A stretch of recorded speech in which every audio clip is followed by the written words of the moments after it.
Hello po sa inyong lahat. Isang magandang umaga po sa inyong lahat. Ngayon po ay 9 ng Marso 2026 anyo at ang oras po ngayon dito sa Los Angeles, California ay alas 6:37 ng umaga. Araw po ngayon ng Lunes at nais ko po mag-vlog mga kababayan, mga minamahal, patungkol po dito sa giyera sa Iran. Ang masasabi ko po dito sa giyera sa Iran ay delikado po ito kung tatagal. Pero palagay ko tatagal yan eh. Opo. Kasi nga wala namang giyera na kwan lang yung sa himpapawid lang. Opo. Wala pong ganun. Kailangan ang may ground assault o ground attack o mayroong campaign sa lupa. Yan po. At palagay ko dyan natatagal yan. At ipapaliwanag ko mamaya, titingnan natin kung ma-google natin yung mapa at i-discuss natin Pero pansamantala ay ito muna mga Bible verse ang uunahin ko patungkol dyan sa gira. Opo. Yan nga, yung particular na title ko ngayon, Gera sa Iran. Matthew 24 verse 6 at saka 8 hanggang 8. You will hear of wars and rumors of wars, but see to it that you are not alarmed. Such things must happen, but the end is still to come.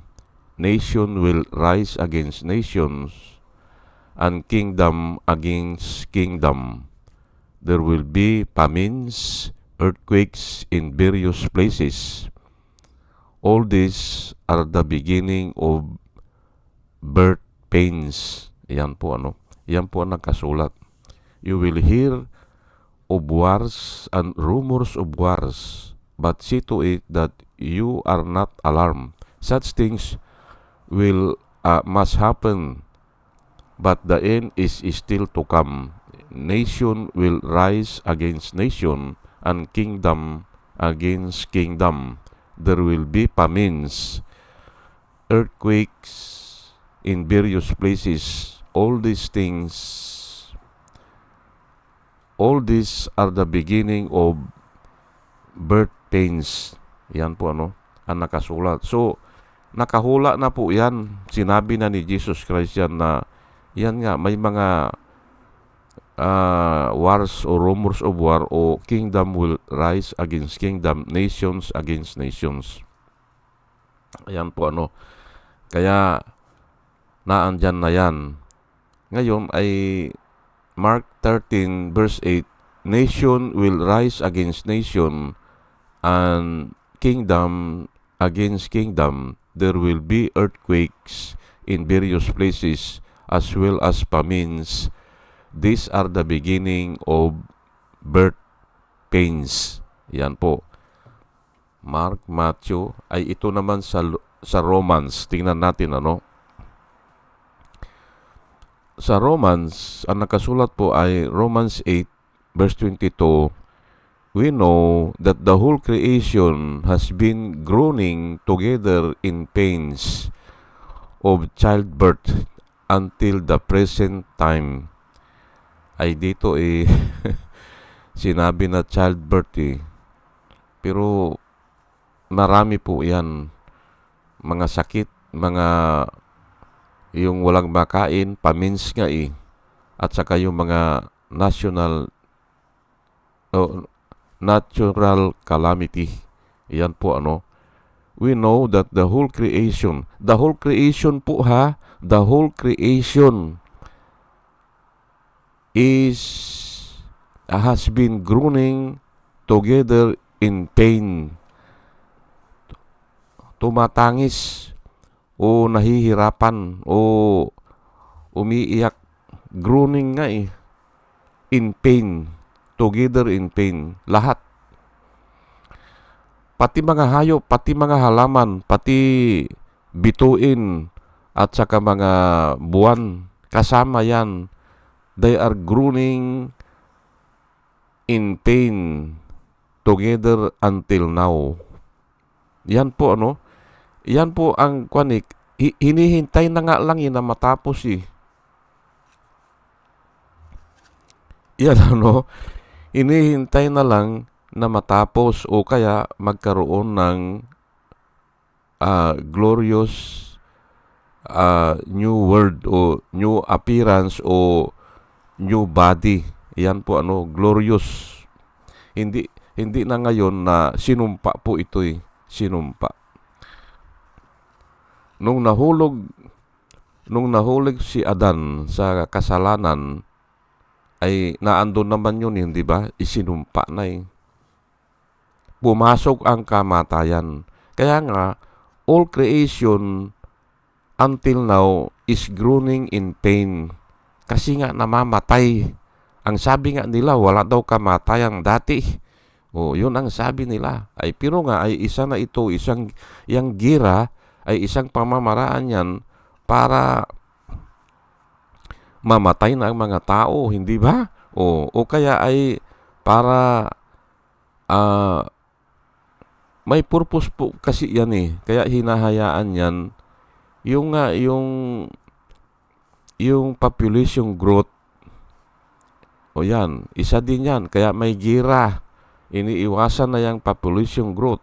Kasi nga, baka hindi kakayanin ng supply ng pagkain ng buong mundo. Iyan po kaya nga, ang nakasulat po sa Romans 8, verse 22, we know that the whole creation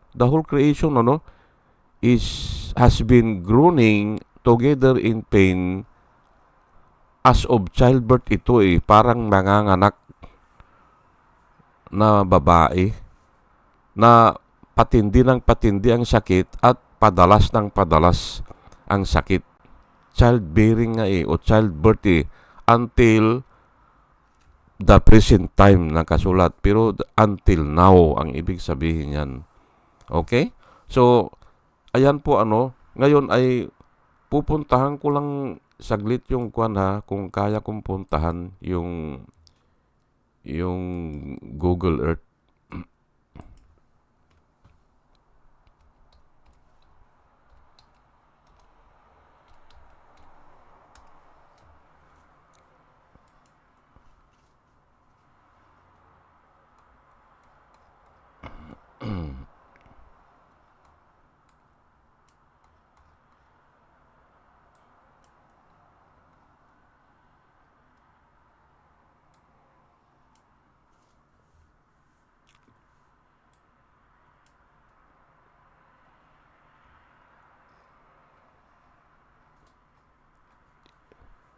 Ayan po, nakikita niya po yan, yung kwan na yan.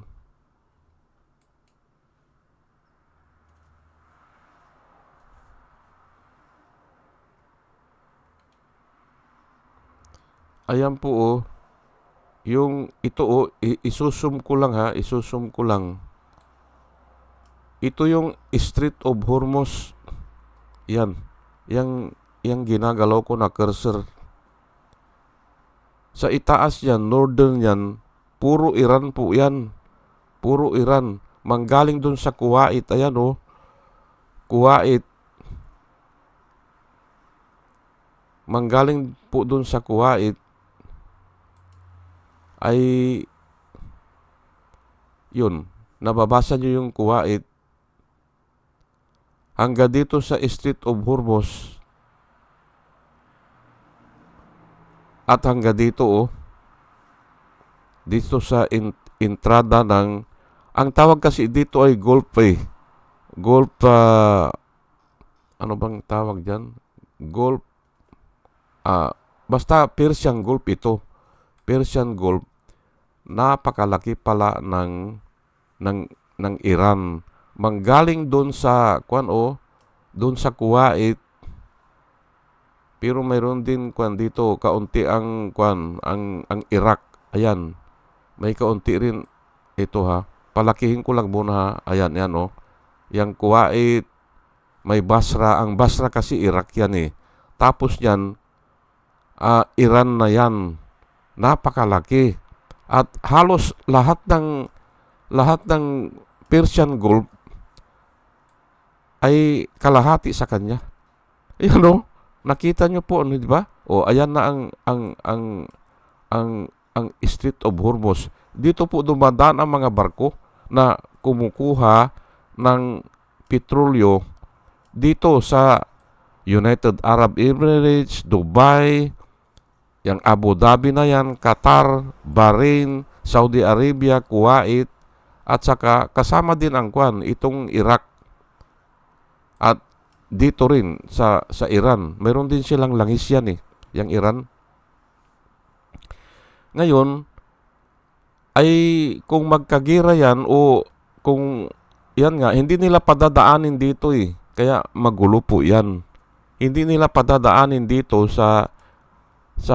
kasi basically speaking, kalahati ng Persian Gulf sa kanila pala eh.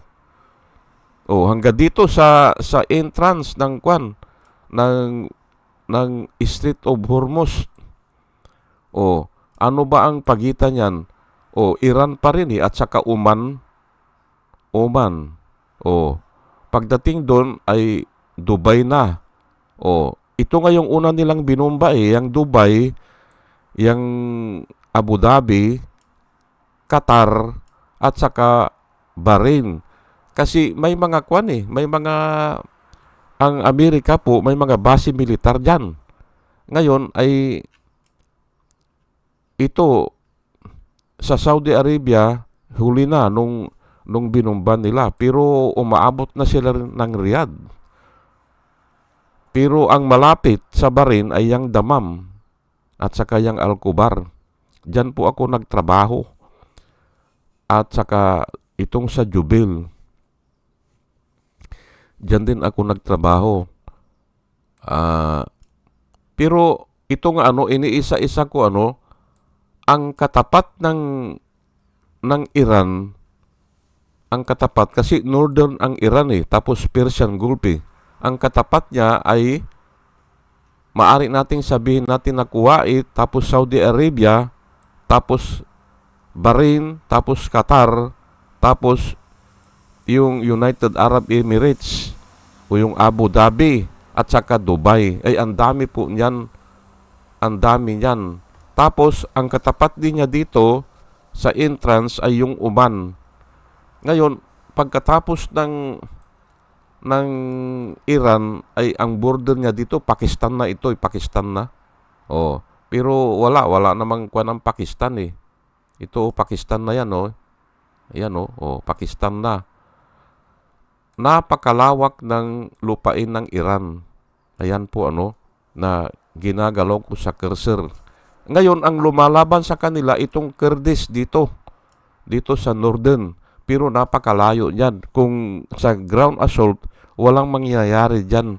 Hindi sila makakatulong kasi napakalayo po bulubundukin yan bago sila makapunta dito sa bandang Kuwait o dyan sa Bahrain. Ngayon, isusum ko lang bakit delikado ito. Ito yung Strait of Hormuz. Dito ang nila eh. Dito ang babantayan nila ito eh.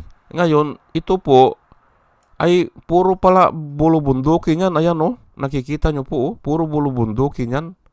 Yang parte ng Iran na yan.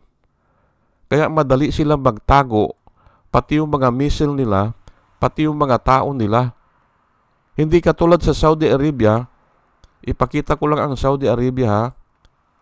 Ito, desierto talaga itong Saudi Arabia. Wala mga bundok dito. Although na may matataas din ng lugar, pero talagang desierto. Ayan po, ang Saudi Arabia. Ay alam ko yan kasi dito ako nagtrabaho eh.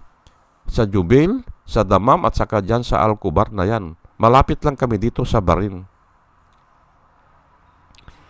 Ngayon, nung ikikwento ko lang po ha, nung nagtrabaho ako dito sa Dammam, ay kasalukuyang gira noon yung Desert Storm at saka Desert Shield muna. Desert Shield. Ngayon, nung na-secure na nila ang Kuwait, yung Desert Shield, ginawa nilang Desert Storm. Yun na ang gira. Ginira na nila ang Iraq. Pero noon yan, sa kahabaan yan, ay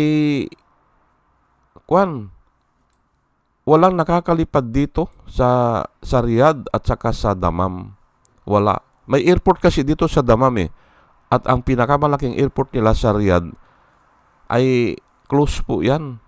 Mayroong airport dito sa Jeddah, dito sa may Yambo. Dito na sa naman ito, sa Red Sea na ito. Ito, Jeddah Ayan. Saudi Arabia yan. Kung uuwi ka ng Pilipinas, pwedeng diyan ka sumakay.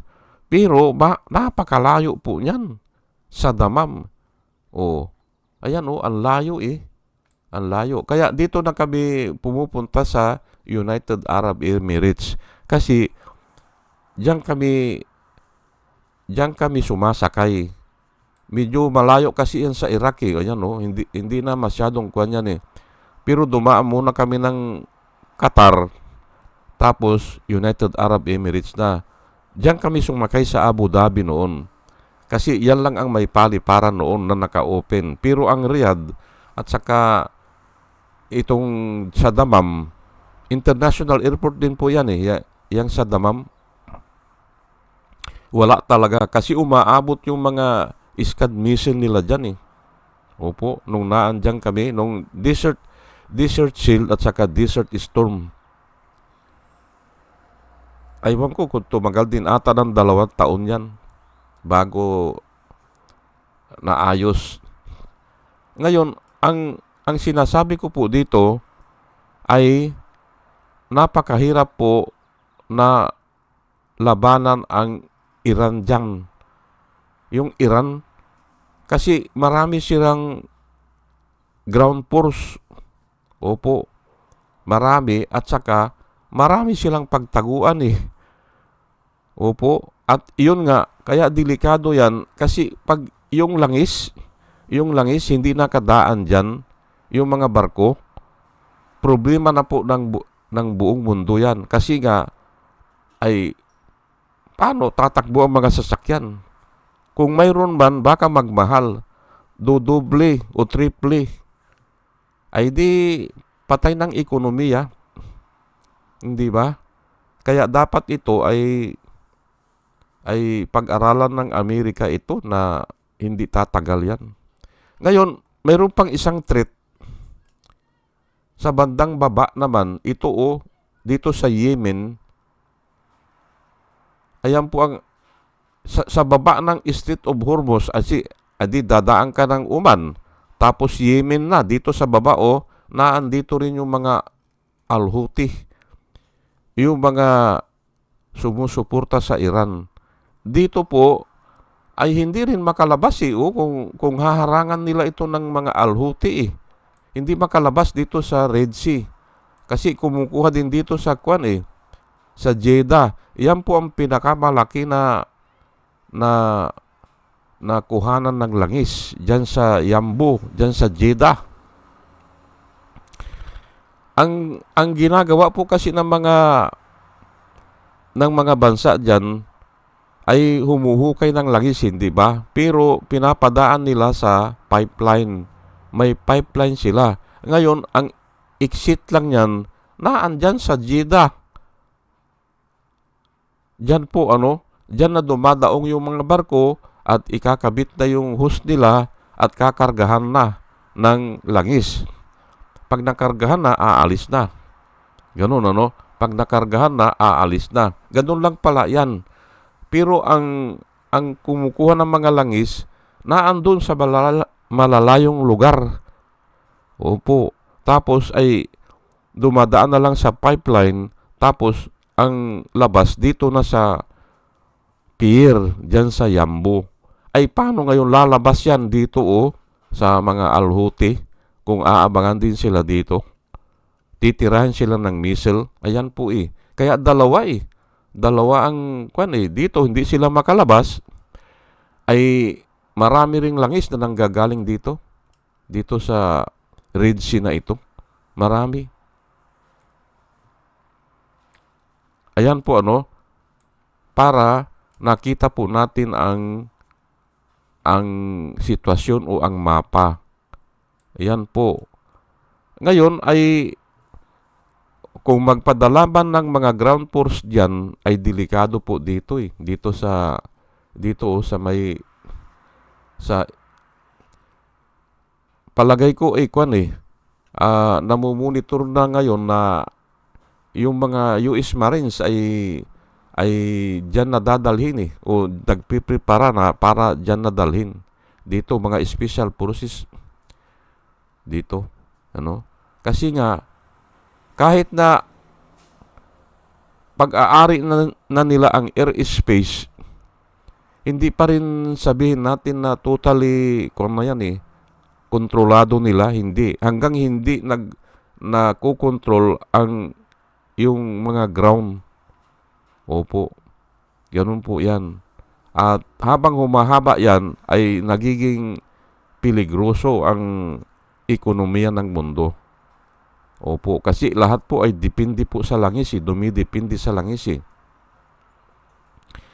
At ayan na nga ipinakita ko para lang makuan yung ano ba yan? Napakalaki pala ng Iran. Napakalaki. O sige po at hanggang dito na lang po dalayan ko po sa Panginoon sa ating pakikinig ay magkaroon tayo ng wisdom na nanggagaling sa Kanya. At muli mga kababayan, mga minamahal, isang magandang umaga po sa inyong lahat at salamat po sa inyong pakikinig. Salamat po ng marami. Salamat po.